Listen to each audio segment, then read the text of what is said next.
de 1 a 11. Vai projetar também aí, né? Irmãos, venho lembrar-vos o evangelho que vos anunciei, o qual recebestes e no qual ainda perseverais. Por ele também sois salvos, se retiverdes a palavra tal como vos-la preguei, a menos que tenhais crido em vão.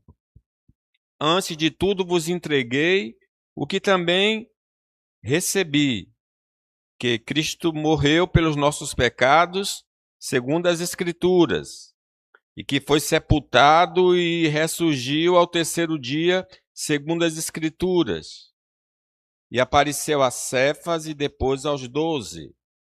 Depois foi visto por mais de 500 irmãos de uma só vez, dos quais a maioria sobrevive até agora, porém alguns já dormem. Depois foi visto por Tiago, mais tarde por todos os apóstolos, e afinal, depois de todos, foi visto também por mim, como um nascido fora de tempo. Porque eu sou o menor dos apóstolos, que mesmo não sou digno de ser chamado apóstolo, pois persegui a igreja de Deus. Mas, pela graça de Deus, sou o que sou, e a sua graça que me foi concedida não se tornou vã. Antes trabalhei muito mais do que todos eles. Todavia, não eu, mas a graça de Deus comigo. Portanto, seja eu, ou sejam eles, assim pregamos e assim crestes. Há na mitologia grega uma narrativa da existência de um rio no Monte Olimpo, a casa dos deuses, cujas águas conferiam imortalidade a quem as bebesse. Então, essa lenda, esse mito, que quem bebe da água que sai lá do trono dos deuses gregos ganhava a vida eterna. O Evangelho, irmãos, apresenta uma verdade. O Filho de Deus assumiu a forma humana para garantir vida eterna a todo aquele que nele crê. Ele disse: eu vim para que tenham vida e a tenham com abundância. Originalmente, a vida eterna era uma promessa condicionada à nossa abstinência do fruto da árvore do conhecimento do bem e do mal. Se nossos pais não comessem do fruto, até hoje, né, nós estaríamos vivos, se nós seguíssemos o mandamento do Senhor. Então, indiretamente, há uma promessa de vida na abstinência, não comer do fruto proibido. Com a transgressão, a humanidade perdeu esse privilégio da vida eterna, tornando-se herdeira da morte em todas as suas dimensões. A separação espiritual, a finitude do corpo e o juízo eterno. A morte espiritual, a morte física e a morte eterna. Mas agora, a promessa da imortalidade é renovada pelo Evangelho. Aquilo que perdemos no Éden, o Evangelho agora está nos apresentando.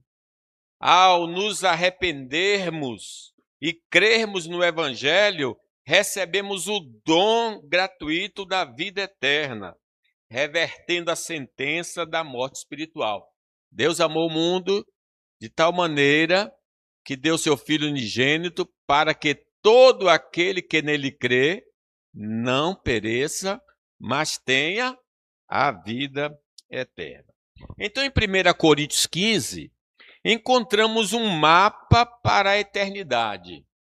O texto nos revela o segredo de viver para sempre e descreve a excelência do corpo ressurreto que Deus preparou para nós.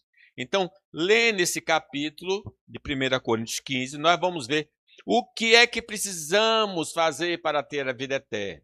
Arrependei-vos e crede no Evangelho. Mas também nos descreve aí, com maior detalhe que em qualquer outra parte da Escritura, o corpo que nós teremos para participar da vida eterna. É tempo, então, de meditarmos na ressurreição dos mortos. Eu sei que Jesus ressuscita no domingo. Amanhã, supostamente, é o dia da crucificação. Mas como o texto é muito extenso, eu vou começar a partir de agora. Então, vamos meditar sobre a ressurreição dos mortos. Em primeiro lugar, a ressurreição dos mortos deve ser crida permanentemente, do começo ao fim.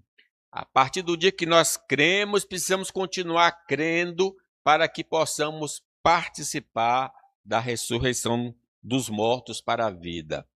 Vamos ler o versículo 1 e 2? Irmãos, venho lembrar-vos o evangelho que vos anunciei, o qual recebestes e no qual ainda perseverais. Por ele também sois salvos, se retiverdes a palavra tal como vos-la preguei, a menos que tenhas crido em vão. Para que a bênção da salvação, da vida eterna, nos alcance, é preciso que a mensagem do Evangelho precisa ser pregada, precisa ser ouvida ou lida. Ouvi e a vossa alma viverá. É preciso ouvir o quê? O Evangelho de Deus, o Evangelho de nosso Senhor Jesus Cristo, ou então ler sobre o Evangelho. A fé exige um anúncio. Sem a pregação ou o registro escrito das boas novas, o caminho para a salvação permanece desconhecido. Se a pessoa não lê a Bíblia ou não ouvir a pregação, ela nunca tomará conhecimento da vida. Então ela não vai ser salva, não vai ter a vida eterna, porque a fé vem pelo ouvir. E ouvir a palavra de Cristo, a palavra de Deus. Embora a oração por nossos amigos e parentes seja vital, sim, porque é Deus que abre os olhos, é Deus que abre os ouvidos, é Deus que ilumina os olhos do coração para a pessoa entender o que está lendo ou o que nós estamos falando. Porém, apesar de ser importante isso, a oração, ela não substitui a nossa missão de lhe transmitir verbalmente o Evangelho. Eu posso passar a vida inteira de joelho por uma pessoa, mas se eu não falar, ela não vai crer. Porque não é pela oração que ela vai crer, ela vai crer pelo ouvir, quando eu abro a boca e falo do Evangelho, ou alguém vai comunicar o Evangelho a ela. A comunicação da mensagem divina exige uma resposta. Quando se lê e ouve o Evangelho, a pessoa tem de responder crendo ou não. A fé, a pregação exige fé, porque sem fé é impossível agradar a Deus. Se não crermos no Evangelho, a boa notícia, não poderemos ser salvos. Precisamos crer no Evangelho, como Paulo diz aí nesses versículos iniciais. A fé funciona como um instrumento que nos conecta à graça que nos livra do juízo. Então, pela graça sois salvos por meio da fé. Devemos lembrar que o mesmo Deus que revelou as boas novas é aquele que inclina nossos corações para crermos nela. É o mistério aí da providência divina. Ele envia e ele ilumina. Ele abriu o coração de Lídia para entender o que Paulo falava. E Filipenses, olha o que Filipenses diz. Porque Deus é quem efetua em vós tanto o querer como o realizar segundo a sua vontade. Do começo ao fim, a salvação vem de Deus. É Deus que opera em nós. A salvação requer perseverança. Não basta aceitar o evangelho, é preciso permanecer nele. Um dia o evangelho chegou a nós cremos e não podemos desistir. Precisamos continuar. A fé é o alicerce para agradar a Deus. E embora tribulações tentem abalar nossa confiança na sua palavra, a promessa é clara. A vida eterna pertence àquele que se mantém firme até o fim, que não desiste. Apocalipse 20, 10. O Senhor falando para a igreja de Esmirna: não temas as coisas que tendes de sofrer, dificuldades econômicas, dificuldades de relacionamentos, perseguições, enfermidades, enfim, tudo que a gente imaginar de coisa que atrapalha a nossa caminhada. Ele diz: eis que o diabo está para lançar em prisão alguns dentre vós, para ser dispostos à prova, e tereis tribulação de 10 dias, temporária. Mas o que é que eu devo fazer diante disso? Ser fiel até a morte, e dar-te-ei a coroa da vida, a vida eterna. Meus irmãos, é imperativo que não acrescentemos nem subtrairmos nada ao evangelho apostólico. Então, a gente recebeu essa mensagem escrita ou pregada, não podemos alterar, nem podemos diminuir, ela tem que ser como está escrito. Não existe salvação em uma mensagem adulterada. Toda deturpação da verdade tem uma origem maligna, visando nos cegar para a liberdade que só Cristo oferece. O diabo sempre vem nesse mundo enganar os homens, como no Éden, perverter a palavra de Deus. O evangelho autêntico é aquele preservado estritamente nas Escrituras. Qual é o evangelho verdadeiro? É o que vocês carregam na Bíblia, a Bíblia do Velho e do Novo Testamento. O que diz Paulo em 1 Coríntios 15, 2? Por ele, o evangelho, também sois salvos, se retiverdes a palavra tal como vos-la preguei, a menos que tenhas crido em vão. Então ele diz, olha, vocês não podem alterar, porque lá na igreja da Galácia, na região da Galácia, Paulo soube que alguém estava pegando um outro evangelho, que na verdade não é outro, mas é alguém que querem perverter o evangelho. E ele, inclusive, lança a maldição. Maldito seja aquele que pregar um outro evangelho, um evangelho que vai além do que nós já pregamos. Então, não podemos nos desviar do evangelho que nós ouvimos no começo da carreira cristã. Não há salvação sem uma fé que seja genuína em sua essência e visível em seus frutos. Não é a fé falsa, tem de ser uma fé verdadeira. Eu creio de fato e de verdade. E essa fé verdadeira vem acompanhada de obras, porque a fé sem obras, ela é morta. Baseado na verdade das Escrituras, a fé verdadeira promove uma revolução interior. Todos que receberam esta fé salvadora, vai ter uma transformação, uma mudança de vida. Ela faz do ouvinte um praticante e de um incrédulo um crente fervoroso. Mais do que crer, esta fé nos santifica, alinhando nossas ações temporais com as verdades eternas. Nós vamos andar na verdade, porque o Espírito nos fará andar na verdade. Tiago diz, e eu falei, vamos repetir aí, Tiago? Porque assim como o corpo sem espírito é morto, assim também a fé sem obras é morta. Já paramos para avaliar se ainda permanecemos fiéis ao genuíno Evangelho? Ou nós já nos desviamos e cremos em outras doutrinas que não condiz com a palavra? Se porventura nos desviamos das boas novas, hoje é o dia aceitável para retornarmos ao caminho reto. Sim, todo dia Deus está batendo na porta do nosso coração, caso tenhamos nos afastado do evangelho verdadeiro.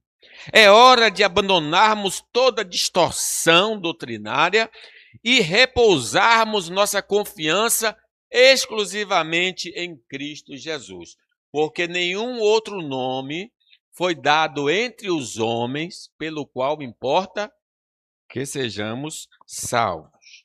Não adie essa purificação de crenças e atitudes. Vivamos hoje conforme a palavra, pois o amanhã é uma incerteza que não podemos saber se existirá, né?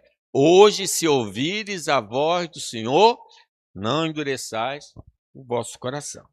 Segunda afirmativa, a ressurreição dos mortos faz parte da essência do Evangelho. Vamos ler o 3 e o 4? Antes de tudo, vos entreguei o que também recebi, que Cristo morreu pelos nossos pecados, segundo as Escrituras, e que foi sepultado e ressuscitou ao terceiro dia, segundo as Escrituras. A mensagem do Evangelho é esta: Jesus pagou o que não devia, porque nós devíamos o que não podíamos pagar. Ele pagou a nossa dívida. Ele é o nosso fiador. Ele pagou com a vida todos os nossos pecados. O castigo que nos traz a paz está sobre ele. Sobre as suas feridas, nós somos sarados. Ele assumiu nossa punição para que pudéssemos herdar a sua recompensa. Ao viver em perfeita conformidade com a lei, Cristo conquistou bênçãos que agora são depositadas em nosso favor como um presente gratuito. Veja o que diz Gálatas 3:13. Cristo nos resgatou da maldição da lei, fazendo-se Ele próprio maldição em nosso lugar.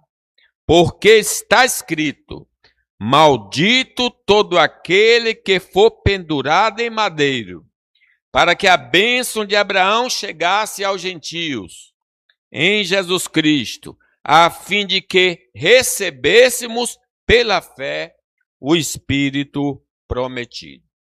Então, aqueles que depositam sua fé em Jesus estão livres da condenação do lago de fogo, porque foram declarados justos. Nenhuma condenação há para aqueles que estão em Cristo Jesus. Em Cristo, nossa sentença já foi plenamente executada. Se a nossa confiança no Evangelho for genuína e não apenas aparência, desfrutamos da plenitude da salvação. Fomos salvos da culpa do pecado, estamos sendo salvos do poder do pecado e seremos salvos da presença do pecado na sua segunda vinda. Então, somos justificados, estamos sendo santificados e seremos glorificados. É a graça do Evangelho. A questão é vital. Sem a interferência, a transferência de nossa culpa para Cristo, a sentença divina continua sobre nós. Então, se Cristo não levou a nossa dívida ainda está conosco. E o Pai vai ter de nos condenar por causa dessas dívidas. Por isso, no dia de hoje, Deus nos estende o convite para aceitarmos a Jesus, o único meio pelo qual nossa dívida é cancelada e o perdão concedido. O que aqui diz, então, Mateus 11:28, se alguém está com a dívida de pecado, vinde a mim, todos que estáis cansados e sobrecarregados, e eu vos aliviarei. A obra da nossa justificação, irmãos, encontrou sua consumação na ressurreição de Jesus Cristo. A gente pode perguntar assim, Como é que eu sei que minha dívida toda foi perdoada? Porque Cristo voltou à vida. Ele ressuscitou dos mortos.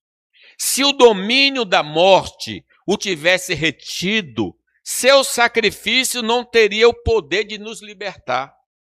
Contudo, ele ressuscitou e sua vitória é a garantia de que fomos declarados justos, como afirma a Escritura. O que é que diz Romanos 4, 25? Comigo?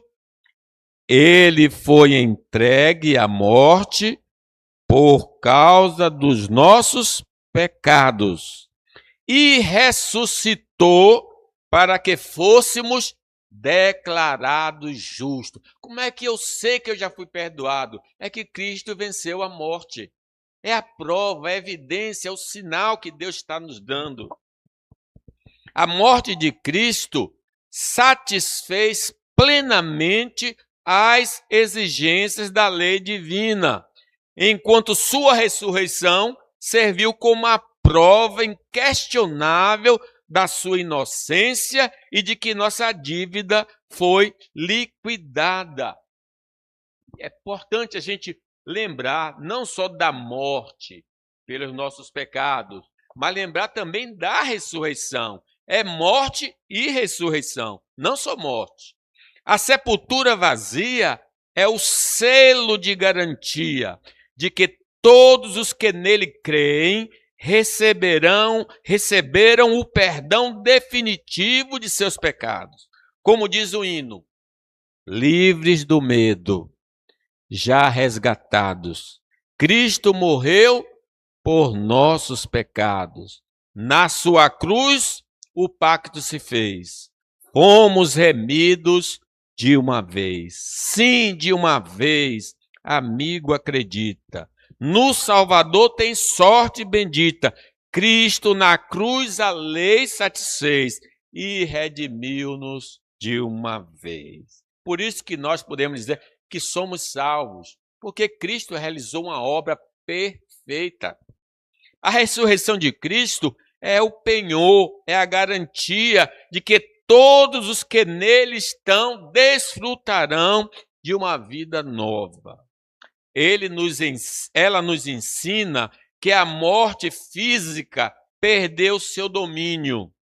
Para o crente, morrer é apenas dormir em Cristo. É assim que Deus usa a expressão, Lázaro dormiu. Os discípulos, se ele dormiu, está bem. Aí ele precisa dizer, ele morreu, mas eu vou ressuscitá-lo. Quem dorme pode acordar. Deus vai nos acordar no último dia. Enquanto o nosso espírito parte para estar com o Senhor, os santos e os anjos na glória celestial, aguardamos com jubilosa esperança o dia da sua vinda, quando nossos corpos serão ressuscitados para a imortalidade. Então, nosso corpo fica descansando e nós vamos à presença do Senhor, ficar lá com os irmãos, com os anjos, até a segunda volta de Cristo Jesus. Lucas 23, 41. Isso aí é o ladrão falando para o ladrão que estava morrendo ao lado dele, né? Os ladrões ali, Cristo no centro. Nós, na verdade, com justiça, porque recebemos o castigo que os nossos atos merecem. Mas este nenhum mal fez. E acrescentou, Jesus, lembra-te de mim quando vieres no teu reino. Jesus lhe respondeu, em verdade te digo que hoje estarás comigo no paraíso. Quando o crente deixa essa vida, vai para o paraíso. E o apóstolo Paulo disse, é incomparavelmente melhor. O centro do evangelho de Deus é a morte e a ressurreição de Cristo para o perdão de nossos pecados. Devemos rejeitar qualquer mensagem que discorde da doutrina apostólica. Rejeitemos o erro daqueles que ensinam uma ressurreição meramente espiritual, negando a ressurreição do corpo. Da mesma forma, não creiamos que a nossa bondade possa nos levar ao paraíso. Tal crença é perigosa, pois anula o valor do sacrifício substitutivo de Cristo. Ele morreu pelos nossos pecados, segundo as Escrituras. A ressurreição de Cristo, irmãos, não repousa sobre boatos, mas sobre testemunho de centenas de homens e mulheres que foram contemporâneos dos apóstolos. Quando as epístolas foram redigidas, essas testemunhas vivas serviam como prova inquestionável do evento. Como relata o apóstolo Paulo, veja aí, 1 Coríntios 15, 5. Olha o que Paulo está falando, porque nesse tempo, essas pessoas tinham visto Jesus ressurreto. E apareceu a Cefas e depois aos 12. Depois foi visto por mais de 500 irmãos de uma só vez, dos quais a maioria sobrevive até agora, porém alguns já dormem. Depois foi visto por Tiago, mais tarde por todos os apóstolos, e afinal, depois de todos, foi visto também por mim, como nascido fora de tempo. Uma nuvem de quê? Testemunhas. Eles viram o Senhor ressurreto. A diversidade de aparições de Jesus, ocorridas tanto individualmente quanto em grupo, descarta qualquer hipótese de alucinação coletiva. Era o grupo que estava embebido por algum álcool e acharam que viram Jesus. Não. Jesus apareceu a indivíduos também. Durante 40 dias, diz Paulo lá, diz Atos, ele ofereceu provas incontestáveis da sua ressurreição. Conversou, permitiu ser tocado e até compartilhou refeições com seus seguidores.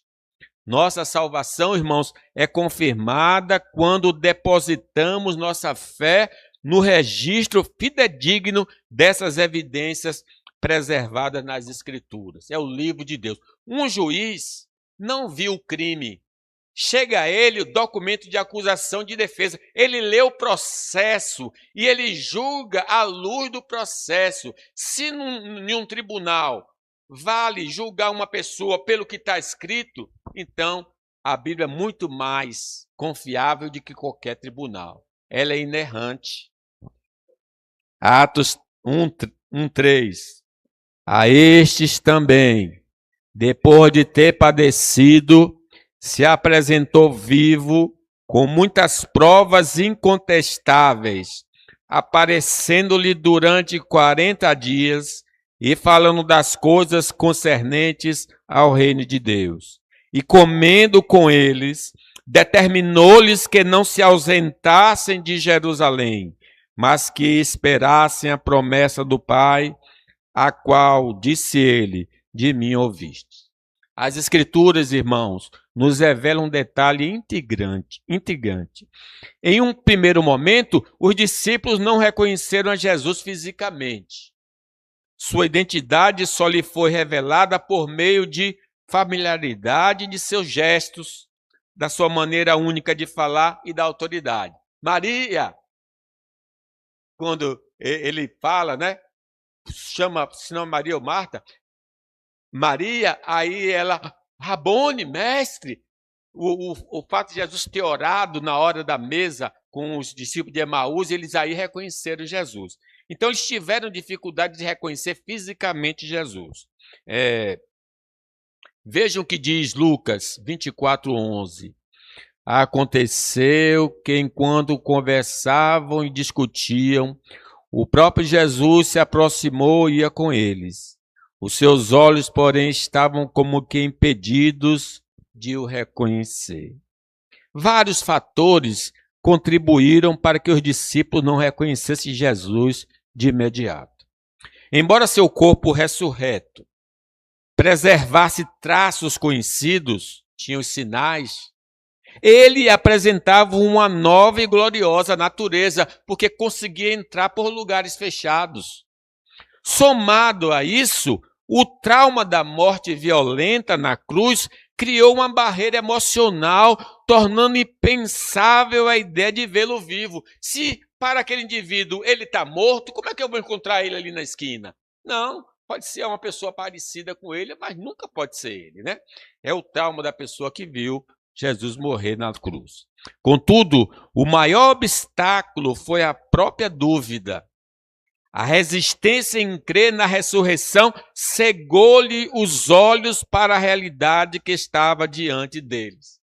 Então, a fé, né? Sem fé é impossível agradar a Deus. O apóstolo Paulo não teve presente durante o ministério de Jesus na terra, mas teve um encontro com o Senhor e viu Cristo após a sua ascensão. Jesus foi assunto aos céus e desceu para falar com Saulo. Veio pessoalmente evangelizar Saulo. Por isso Saulo diz, eu vi o Senhor ressurreto. Hoje, nós conhecemos Jesus ressuscitado por meio da fé nos relatos da Bíblia. Assim, ao acreditarmos no Evangelho, conseguimos perceber as realidades espirituais que nos cercam. João 20, 29. Disse-lhe Jesus, falando para Tomé, porque me viste, creste? Bem-aventurados os que não viram e creram. Nós cremos nos escritos, acreditamos que ele está vivo. Nossa missão hoje é ecoar o testemunho dos primeiros apóstolos. Cristo ressuscitou. Guiados pelo Espírito, demonstramos pela palavra que o Senhor que venceu a morte é o mesmo que voltará como juiz de toda a terra. Para aqueles que creem, essa vinda é motivo de temor. Não é motivo de temor, mas a concretização da esperança de viver para sempre. Porque vamos ouvir, vinde benditos do meu Pai, possuir por herança que está reservado para vós desde a fundação do mundo. A proclamação da ressurreição de Cristo ganha autoridade através do testemunho de vida. Sim, se anunciamos a vitória sobre a morte, mas o nosso exemplo é frágil, a mensagem perde o seu impacto sobre aqueles que nos cercam. Devemos viver o Evangelho e pregar o Evangelho. Nossa conduta deve ser o eco visível da verdade que pregamos aos nossos parentes e amigos. O poder da ressurreição deve se manifestar em nossa vida pela transformação, pela maneira de viver. Em último lugar, irmãos, a ressurreição dos mortos, se for negada, anula a ressurreição de Cristo. Vamos lá ler 12 e 13? Ora, se é corrente pregar-se que Cristo ressuscitou dentre os mortos, como, pois, afirmam alguns dentre vós que não há ressurreição de mortos? E se não há ressurreição de mortos, então Cristo não ressuscitou. A vitória de Jesus sobre a sepultura é o penhor da nossa própria ressurreição. É a garantia que vamos ressuscitar. Ele ressuscitou, então nós iremos também ressuscitar. No intervalo entre a morte e o dia do Senhor, habitamos com Cristo no reino em espírito. Mas na parousia, a segunda vinda, ocorrerá a redenção final. Ele ressuscitará nossos corpos, revestindo-os de uma natureza incorruptível igual à sua. O nosso corpo será semelhante ao corpo de Jesus, o corpo glorioso, que não pode morrer. Essa promessa, irmãos, anula o medo da morte, transformando-a em uma mera passagem para a glória eterna. O que é morrer para um crente? É ir à presença de Deus. Deixar essa vida é encontrar com Cristo, que é incomparavelmente melhor. Paulo, escrevendo aos Tessalonicenses, diz assim, acompanhe comigo: pois se cremos que Jesus morreu e ressuscitou, assim também, mediante Jesus, trará em sua companhia os que dormem. Portanto, o Senhor mesmo, dada a sua palavra de ordem, ouvida a voz do arcanjo e ressoada a trombeta de Deus, descerá dos céus, e os mortos em Cristo ressuscitarão primeiro. Depois nós, os vivos, os que ficarmos, seremos arrebatados juntamente com eles entre nuvens, para o encontro do Senhor nos ares. E assim estaremos para sempre com o Senhor. Consolai-vos uns aos outros com essas palavras. Negar que os mortos vão ressuscitar é o mesmo que dizer que Cristo não ressuscitou. Se pensamos assim, somos pessoas sem esperança. Para nós, morreu, acabou. Não vamos viver em santidade, mas em pecado. Cristo só é importante para nós em coisas dessa vida. Por isso que as igrejas que só oferecem pão e água, casa, comida, casamento, riqueza, porque eles não creem na vida pós-morte, não acreditam na ressurreição. Mas ele ressuscitou, e os mortos vão ressuscitar, uns para a vida eterna e outros para a condenação eterna, diz o Senhor Jesus, e o evangelista João registrou. Não vos maravilheis disto, porque vem a hora em que todos os que se acham no túmulo ouvirão sua voz e sairão. Os que tiverem feito bem para a ressurreição da vida, e os que tiverem praticado o mal para a ressurreição do juízo. A missão de Cristo foi o resgate integral do ser humano, corpo e espírito, em perfeita unidade. No momento da fé, ele vivifica o nosso espírito. Contudo, a plenitude da redenção ocorrerá em sua volta, quando ressuscitará nossos corpos para reuni-lo ao nosso espírito na eternidade. Ou então nos fazer transformar se estivermos vivos. Ao assumir a forma humana, Jesus demonstrou de forma definitiva o imenso valor que o nosso corpo possui aos olhos de Deus. Esse corpo, essa carne, alguém diz assim, essa carne é templo do Espírito Santo. O pecado não é teu corpo, é a natureza pecaminosa que está em nós. É verdade que aparece a palavra carne. Às vezes a gente confunde carne, o corpo físico, com carne, a natureza pecaminosa. A relevância do corpo humano para Deus é confirmada pelo fato de que o Espírito Santo faz dele sua habitação naqueles que são regenerados. Não sabeis que o vosso corpo é templo do Espírito? Ao contrário do pensamento grego, o corpo não é a origem do pecado, mas o instrumento operado por um coração, seja ele caído ou transformado. Esse mesmo corpo pode apresentar santidade ou pode apresentar o pecado. Vai depender da natureza espiritual que nós tenhamos. No Éden, recebemos um corpo perfeitamente adaptado a esta terra. Na consumação, receberemos um novo corpo, glorificado, para habitarmos no novo céu e numa nova terra. Coisa linda, né? Veja 1 João 3. Todo espírito que não confessa a Jesus não procede de Deus. Pelo contrário, este é o espírito do anticristo, a respeito do qual tendes ouvido que vem e presentemente já está no mundo. Não confessa que Jesus veio em carne, teve a forma humana. O medo intenso da morte é dissipado quando encontramos Jesus, o vencedor da morte. Eu sou a ressurreição e a vida. Quem crê em mim, ainda que morra, viverá. E todo aquele que vive e crê em mim, não morrerá eternamente. Embora o nosso corpo repouse temporariamente na sepultura, a nossa essência parte para uma realidade invisível e gloriosa. Um plano infinitamente superior a este mundo, que é marcado pela rebeldia e pelo sofrimento. Em Cristo, a morte não é o fim, mas o limiar de uma comunhão plena com Deus. Que diz Filipenses 1:23?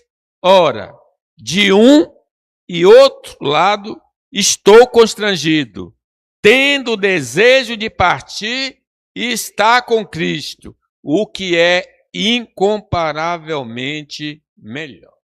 Embora a morte seja a consequência do pecado original no Éden, Deus interveio na história por meio de seu Filho. Em Adão, herdamos a morte. Em Cristo, encontramos a vida. Ao crermos nele, trocamos o fruto da rebeldia pelo fruto da vida eterna. Adão comeu o fruto proibido. E em Cristo nós comemos da árvore da vida, que dá vida para sempre. Que coisa maravilhosa, né, irmãos? A morte física, irmãos, não é o ponto final da existência humana. Enquanto o corpo repousa na sepultura, o espírito segue para a realidade eterna. O paraíso na presença de Deus ou a separação definitiva dele. É só lembrar do rico que morreu e quando abriu os olhos no inferno, né? O fiel da balança para esse destino é a maneira como respondemos em vida à mensagem do Evangelho. Quem crê nele não é condenado, mas quem não crê já está condenado. O nosso corpo é uma criação divina e pertence exclusivamente a Deus. Embora o pecado tenha introduzido a fragilidade das doenças e a finitude da morte, o Evangelho nos assegura que no retorno de Cristo seremos revestidos de um corpo glorioso, imune ao envelhecimento e à enfermidade. Para tomarmos posse dessa promessa, o fundamento é a nossa fé na mensagem das boas novas. Se creres, verás a glória de Deus. A presença do Espírito Santo em nosso corpo mortal é o selo de que pertencemos ao Criador. Viver em iniquidade é uma evidência de que não houve regeneração, pois o corpo do salvo é santuário do Espírito Santo. Então, se a pessoa vive no pecado, ou ele está desviado, ou ele não tem o Espírito Santo, porque o Espírito Santo vem morar para nos santificar e nos guiar a toda a verdade. Aquele que rejeita o domínio de Cristo sobre sua vida física, revela que não possui seu espírito, trocando a gloriosa esperança da ressurreição para a vida, para a terrível realidade da morte eterna. Irmãos, está começando a semana da paixão, mas eu comecei com a ressurreição para vocês se alegrarem. As pessoas, o maior medo dos homens é a morte. Esse é o maior medo dos homens. Por isso que eles querem todo o som do mundo, toda a festa do mundo, para obscurecer a consciência, para a consciência não falar. Mas nós não precisamos temer mais. Nós estamos com a vida, que é Cristo. Amém.